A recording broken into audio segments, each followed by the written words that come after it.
भगवान शिव ने बताया गाय को रोटी खिलाने से क्या फल मिलता है। गाय की सेवा करने से कौन से पुण्य प्राप्त होते हैं। नमस्कार साथियों, बने रहिए आप हमारे साथ वीडियो के अंत तक। ये जानकारी, ये कथा बहुत ही महत्वपूर्ण है जो भगवान शिव के द्वारा देवर्षि नारद को सुनाई गई है। मित्रों, जो दर्शक बंधु हमारे चैनल पर नए मेहमान बनकर के आए हैं उनसे हमारा निवेदन है, चैनल को सब्सक्राइब कर बेल आइकन को अवश्य दबाएं, जिससे हमारी ज्ञान से परिपूर्ण वीडियो आप तक पहुंचती रहे।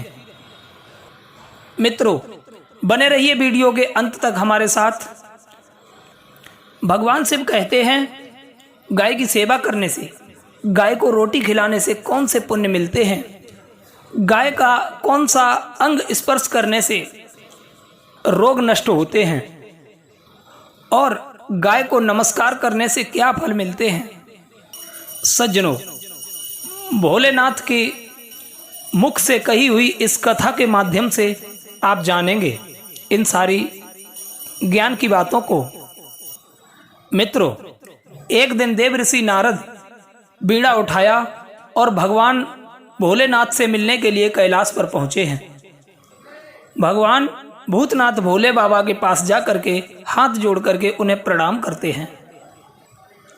देवर्षि नारद को देख करके भगवान शंकर जी बहुत ही प्रसन्न हो जाते हैं और पूछने लगे, हे देवर्षि, कैलाश पर आपका स्वागत है। कहिए आज किस कारण से कैलाश पर्वत पर आने का निर्णय लिया। हाथ जोड़कर देवर्षि नारद कहने लगे, देवों के देव, हे महादेव, आप तो सब कुछ जानते हैं, फिर भी इस दास से पूछ रहे हैं।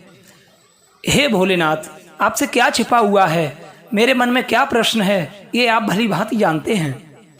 भगवान भोले बाबा कहने लगे, हे देवर्षि, मैं आपकी दुविधा को जानता हूँ और अच्छी तरह से समझता हूँ, और ये भी जानते हैं कि आप समस्त मनुष्य और जन कल्याण के लिए यहाँ पर पधारे हैं। आप निसंकोच होकर पूछें, क्या पूछना चाहते हैं। फिर हाथ जोड़ करके देवर्षि कहने लगे, हे प्रभु, हे नाथ, यदि आप चाहते हैं तो हम आपसे एक प्रश्न पूछना चाहते हैं। कहने लगे, हे प्रभु, मैं आज पृथ्वी लोक का भ्रमण कर रहा था तो मैंने बड़ा विचित्र दृश्य देखा। मैंने ये देखा कि कुछ दुष्ट मनुष्य गौ माता को पीट रहे हैं और दूसरी ओर कुछ मनुष्य गायों की पूजा भी कर रहे हैं। प्रभु, ये दृश्य देखकर मन में बहुत ही शंका हुई। कुछ मनुष्य गाय को पीट रहे हैं और कुछ मनुष्य गाय की पूजा कर रहे हैं, और मनुष्य अपने स्वार्थ के लिए बेजुबान पशुओं पर अत्याचार क्यों करते हैं। हे प्रभु, मेरे मन में ये जानने की जिज्ञासा जाग रही है, जो लोग गाय की सेवा करते हैं, उसकी पूजा करते हैं, उन लोगों को क्या फल मिलता है, और जो पापी गायों पर अत्याचार करते हैं उन्हें कौन सा दंड मिलता है। इतनी बात सुन के भगवान भूतनाथ भोले बाबा कहने लगे, हे देवर्षि, आपने अत्यंत उत्तम प्रश्न किया है।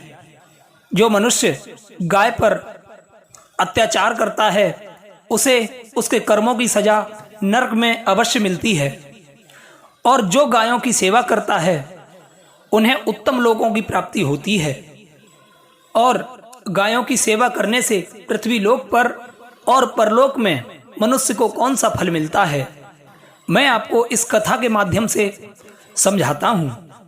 हे देवर्षि, आप इस कथा को ध्यानपूर्वक अवश्य सुने।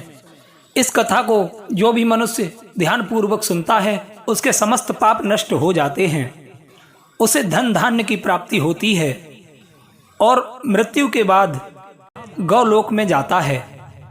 देवर्षि नारद हाथ जोड़ करके बोले हैं, हे प्रभु, ये मेरा सौभाग्य है जो आपके श्री मुख से मुझे कथा सुनने का सौभाग्य प्राप्त हुआ है। मैं इसे ध्यानपूर्वक अवश्य सुनेंगे और इस कथा का प्रचार समस्त मनुष्य जाति में करेंगे। भगवान भोले बाबा कहने लगे, हे देवर्षि, प्राचीन काल की बात है, पृथ्वी लोक पर वैवस्वत मनु के वंश में एक दिलीप नाम के राजा हुए हैं। महाराज दिलीप गुणवान, चरित्रवान और महापराक्रमी थे। उन्होंने धर्मपूर्वक पृथ्वी का पालन किया और अपनी प्रजा को सदैव ही बहुत प्रसन्न रखा। उनकी प्रजा सदैव उनसे संतुष्ट रहती थी और अपने राजा की जय जयकार किया करती थी। और मगध देश की राजकुमारी सुदक्षिणा महाराज दिलीप की पत्नी थी। महाराज दिलीप और महारानी सुदक्षिणा बड़ी ही प्रसन्नता से रहते थे। दर्शकों, अनेकों वर्ष बीत जाने के बाद भी महारानी सुदक्षिणा के गर्भ से किसी बालक ने जन्म नहीं लिया। तब महाराज दिलीप एकांत में बैठ करके सोचने लगे, हे प्रभु, मैंने कभी कोई पाप नहीं किया है और मैंने धर्म के मार्ग पर चलकर ही सारे कार्यों को किया है। फिर भी ऐसा कौन सा मुझसे पाप हो गया जिससे मुझे संतान की प्राप्ति नहीं हुई। यही सोचकर महाराज दिलीप बहुत चिंतित हो गए और उसके बाद उनके दिमाग में गुरु वशिष्ठ का ख्याल आया कि इस समस्या का समाधान गुरु वशिष्ठ ही कर सकते हैं। वो ही हमें मेरे दोस्त के बारे में बताएंगे और पुत्र प्राप्ति का भी कोई उपाय बताएंगे। सज्जनों, भगवान भोले बाबा कहते हैं, हे देव ऋषि, महाराज दिलीप अपनी रानी को साथ लेकर गुरु वशिष्ठ के आश्रम पहुंच गए हैं। मित्रों, महाराज दिलीप अपनी रानी के साथ गुरु वशिष्ठ के पास पहुंच करके हाथ जोड़ करके उन्हें प्रणाम करते हैं। गुरु वशिष्ठ ने महाराज दिलीप का स्वागत किया और उनका कुशल मंगल पूछते हुए उन्हें आशीर्वाद दिया। गुरु वशिष्ठ ने पूछा, हे राजन, आपका और महारानी का आज इस वन में मेरी कुटिया में पधारने का क्या कारण है? किस कारण एक महान सम्राट को अपना राजपाट छोड़कर इस वन में आना पड़ा? हाथ जोड़ करके महाराज दिलीप कहने लगे, हे गुरु, हम आपसे सहायता मांगने के उद्देश्य से आया हूँ। कृपया आप मेरी सहायता कीजिए, मैं बहुत ही दुखी हूँ। गुरु वशिष्ठ कहने लगे, हे राजन, आप जैसे महान सम्राट को किस प्रकार की सहायता चाहिए? आप तो स्वयं सभी की रक्षा एवं सहायता करते हैं। महाराज दिलीप कहने लगे, हे गुरुदेव, मैं आपके समक्ष ये जानने के लिए आया हूँ कि मेरा ऐसा कौन सा दोष है जिसके कारण अभी तक मुझे पुत्र की प्राप्ति नहीं हुई है। हे गुरुदेव, आप अपनी दिव्य दृष्टि से देखकर मुझे मेरा दोष बताइए और उस दोष के निवारण के लिए उपाय भी बताने की कृपा करें। और महाराज दिलीप बोले हैं, यदि मेरे पुत्र नहीं हुआ तो मेरा जीवन व्यर्थ हो जाएगा, मुझे मुक्ति भी नहीं प्रदान होगी। गुरु वशिष्ठ समझा करके बोले हैं, हे राजन, चिंता ना करो, मैं आपकी सहायता अवश्य करेंगे। उसके बाद महाराज वशिष्ठ अपनी दिव्य दृष्टि से देखते हैं तो महाराज दिलीप की एक भूल का कारण उन्हें पता चलता है। गुरु वशिष्ठ कहने लगे, हे राजन, आपसे एक बड़ी भूल हुई है जिसका आपको ज्ञान नहीं है। जब आप इंद्रलोक में देवराज से मिलकर लौट रहे थे, तभी मार्ग में एक कल्प वृक्ष के नीचे खड़ी गाय और उसके बछड़े को आपने दुर्लक्ष्य कर दिया था। वह गाय और उसका बछड़ा अत्यंत भूख और कष्ट में थे। आपने उस कामधेनु गाय को न भोजन कराया, न ही उसे नमस्कार किया। उस गाय ने आपसे सहायता भी मांगी, लेकिन आप अपनी प्रसन्नता में खोए हुए थे और आपको उस गाय की कोई पुकार नहीं सुनाई दी। आपकी दुष्टता को देखकर वो गाय बहुत ही दुखी हुई और उसने आपको श्राप दे दिया है। हे राजन, जो मनुष्य गाय को कष्ट में देखकर उसकी सहायता नहीं करता और भूखी गाय को भोजन नहीं कराता, उसे महापाप लगता है और उसी गाय के श्राप के कारण आपके कोई संतान नहीं है। इस तरह से गुरु वशिष्ठ ने महाराज दिलीप को उनके दोष के बारे में बता दिया, जिसे सुनकर महाराज बहुत ही दुखी हुए और पश्चाताप की अग्नि में जलने लगे और हाथ जोड़ करके कहने लगे, हे गुरुदेव, ये मैंने क्या किया?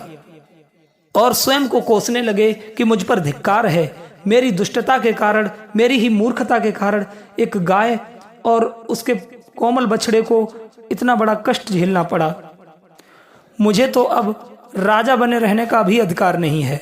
और हाथ जोड़ करके गुरु वशिष्ठ से कहने लगे, हे गुरुदेव, मैं अपनी इस भूल को सुधारना चाहता हूँ, कृपया आप ही मुझे कोई मार्ग बताइए जिससे मैं इस घोर पाप से मुक्ति पा सकूं। हे गुरुदेव, मेरा अपराध क्षमा के योग्य नहीं है, किंतु फिर भी मैं प्रायश्चित करना चाहता हूं। उसके बाद गुरु वशिष्ठ कहने लगे, हे राजन, आप चिंतित ना हो, इसका उपाय अवश्य है। और गुरुदेव कहने लगे, आप मेरे आश्रम की नंदिनी नाम की गाय की सेवा करो। वह उसी कामधेनु गाय की पुत्री है जिस गाय की आपने सहायता नहीं की थी। अपनी पत्नी के साथ मिलकर तुम उस गाय की सेवा करो और उसकी आराधना करो, वह तुम्हें अवश्य पुत्र प्रदान करेगी। सज्जनों, भोले बाबा कहते हैं, हे देव ऋषि, तभी वह गाय बाहर से उस आश्रम में प्रवेश करती है। उस गाय को आता देख करके गुरुदेव कहने लगे, हे राजन, देखिए, केवल स्मरण करने मात्र से कल्याण करने वाली ये नंदिनी गाय स्वयं चलकर आई है। आप भाग्यशाली हैं, यह गाय निश्चित ही आपके दुख दूर करेगी। आप वन में इस नंदिनी गाय के पीछे पीछे चलकर इसकी सेवा करो और जंगल में रहने वाले हिंसक पशुओं से इसकी रक्षा करो। और आश्रम में लौटने के बाद रानी सुदक्षिणा इस गाय की सेवा करे। इस सेवा से प्रसन्न होकर ये गाय तुम्हें निश्चित ही पुत्र प्रदान करेगी। उसके बाद दिलीप ने गाय की सेवा करने का वचन दिया और दूसरे दिन सुबह ही महारानी सुदक्षिणा ने गाय की पूजा की और महाराज उस गाय को चराने के लिए वन में लेकर गए। जब वह गाय चलने लगती तो महाराज उसके पीछे पीछे चलते और वन में से हरी हरी घास ला करके उस गाय को खिलाने लगते हैं। जब वह गाय किसी वृक्ष के नीचे बैठ जाती है तो महाराज दिलीप भी उसके साथ बैठ करके विश्राम करते हैं। महाराज उस गाय के शरीर से डांस और मच्छरों को हटाते हैं और अपने हाथों से उसके मस्तक को सहलाते हैं। इस प्रकार महाराज उस गाय की सेवा में लगे रहे और शाम होने पर गाय के साथ वो आश्रम में लौट करके आ गए।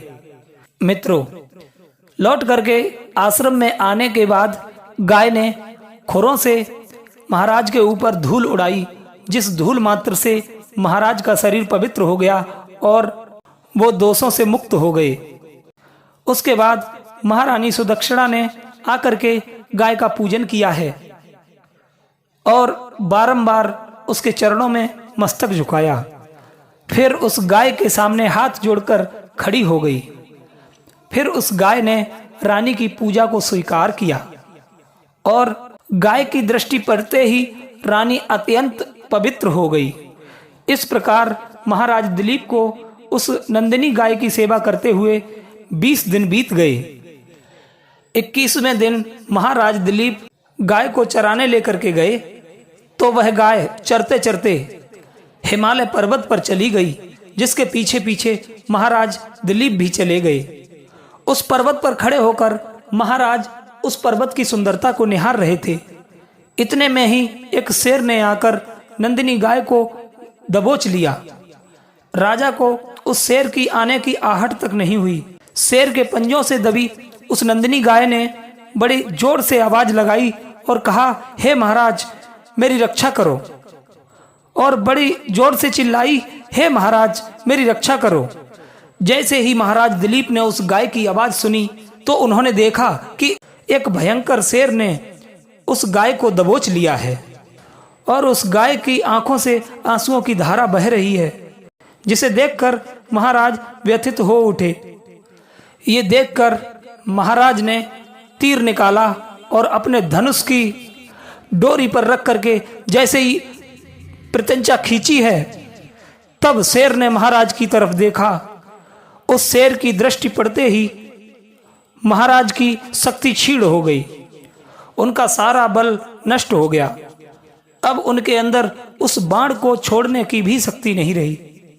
फिर वह शेर महाराज से कहने लगा, हे राजन, मेरे ऊपर वार करना तुम्हारे बस की नहीं है, क्योंकि भगवान शिव मेरी ही पीठ पर पैर रखकर नंदी पर सवार होते हैं, इसलिए तुम मुझे मारने की चेष्टा मत करो और यहाँ से लौट जाओ। विधाता ने आज इस गाय को मेरा ग्रास नियुक्त किया है, इसलिए तुम दखल मत दो।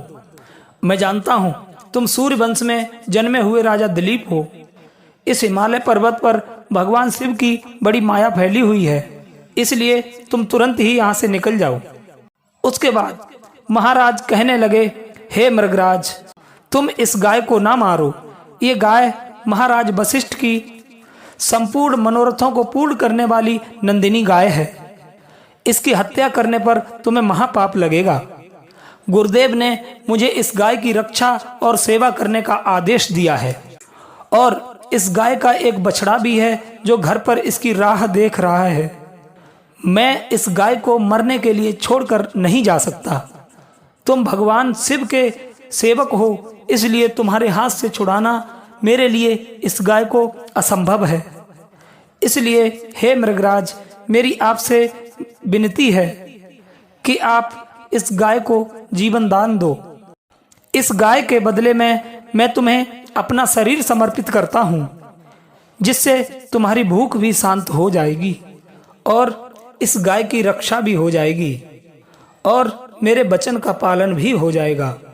साथ ही गौ रक्षा के लिए प्राण त्यागने से मुझे उत्तम गति की प्राप्ति होगी। इतना कहने के बाद महाराज उस शेर के सामने हाथ जोड़कर बैठ गए और आंखें बंद कर लीं। उसके बाद राजा को एक आवाज सुनाई दी, बेटा उठो, मैं तुम्हारी सेवा से अत्यंत प्रसन्न हूँ। ये सुनकर महाराज उठ खड़े हुए और उन्होंने अपने सामने उस गाय को देखा और वह शेर कहीं दिखाई नहीं दे रहा था। तब वह नंदिनी गाय राजा दिलीप से कहने लगी, हे राजन, मैंने ही अपनी माया से शेर का रूप धारण करके तुम्हारी परीक्षा ली है। यमराज भी मुझे पकड़ने का विचार विमर्श नहीं कर सकते। मेरी रक्षा के लिए तुम अपने प्राण देने के लिए तैयार थे, इसीलिए मैं तुम पर बहुत प्रसन्न हूँ। अब तुम मुझसे वरदान मांगो जो तुम्हारी मनोकामना है, वह कहो, मैं अवश्य पूर्ण करूंगी। महाराज दिलीप हाथ जोड़कर कहने लगे, हे गौ माता, मेरे मन में जो इच्छा है आप वह अवश्य जानती होगी। कृपया मुझे एक पुत्र प्रदान कीजिए, मेरी यही कामना है। उसके बाद भगवान शिव कहते हैं, हे देवर्षि। नंदिनी गाय कहने लगी, हे पुत्र, तुम पत्ते के द्रोण में मेरा दूध लेकर उसका पान करो, इससे तुम्हें अत्यंत बुद्धिमान और गुणवान पुत्र की प्राप्ति होगी। ये बात सुनकर महाराज दिलीप हाथ जोड़ करके कहने लगे, हे माता, मैं आपके मधुर वचन सुनकर ही तृप्त हो चुका हूँ। अब आप मेरे साथ आश्रम पर चलिए, तब मैं पूजा आराधना करके तथा मेरे अनुष्ठान को पूरा करके आपके अमृत समान दूध का पान करता हूँ। उसके बाद महाराज दिलीप उस गाय को लेकर आश्रम चले गए। आश्रम में पहुंचते ही महारानी सुदक्षिणा ने आकर उस गाय का पूजन किया। तब उस गाय ने कहा, हे महारानी, आप मेरी पीठ को स्पर्श करें, इससे आपको अत्यंत गुणवान, बुद्धिमान, बलवान और विद्वान पुत्र की प्राप्ति होगी। फिर महारानी ने गाय की पीठ को स्पर्श किया। उसके बाद महाराज और महारानी ने उस गाय की विधिवत पूजा आराधना की और उसके अमृत समान दूध को प्रसाद समझकर ग्रहण किया। उन दोनों की प्रसन्नता देखकर महर्षि वशिष्ठ कहने लगे, हे राजन, अब ये गाय तुम दोनों पर प्रसन्न है, तुम्हारी मनोकामना अवश्य पूर्ण होगी। और गुरुदेव कहने लगे, जो मनुष्य गाय की सेवा करता है और उसे भोजन कराता है, उसकी प्रदक्षिणा करता है, उसके सभी मनोरथ पूरे होते हैं, और जो भी गाय की रक्षा करता है उसकी कभी दुर्गति नहीं होती और मृत्यु के बाद वह गौलोक में जाता है और भगवान श्री कृष्ण के साक्षात दर्शन करने का सौभाग्य उसे प्राप्त होता है, क्योंकि भगवान श्री कृष्ण भी गाय से बहुत स्नेह करते हैं और जो श्रद्धा पूर्वक गाय का दूध पीता है वह सभी रोगों से दूर रहता है। और गाय के जो पीठ पर कुबड़ होता है उसे जो स्पर्श करता है उससे उसके सभी पाप और दोष नष्ट हो जाते हैं। और जो गाय को दान करता है वह इंसान बैतरणी नदी को गाय की पूंछ पकड़ करके पार हो जाता है। और जो स्त्री प्रतिदिन गाय को रोटी खिलाती है वह सौभाग्यशाली बन जाती है। गाय समस्त पापों का नाश करने वाली और सभी मनोरथों को पूर्ण करने वाली है। अतः सदैव इसका रक्षण, पूजन तथा इसे भोजन कराना चाहिए। इतना करने से ही मनुष्य सभी ऐश्वर्यों को प्राप्त कर लेता है और उसकी दरिद्रता समाप्त हो जाती है।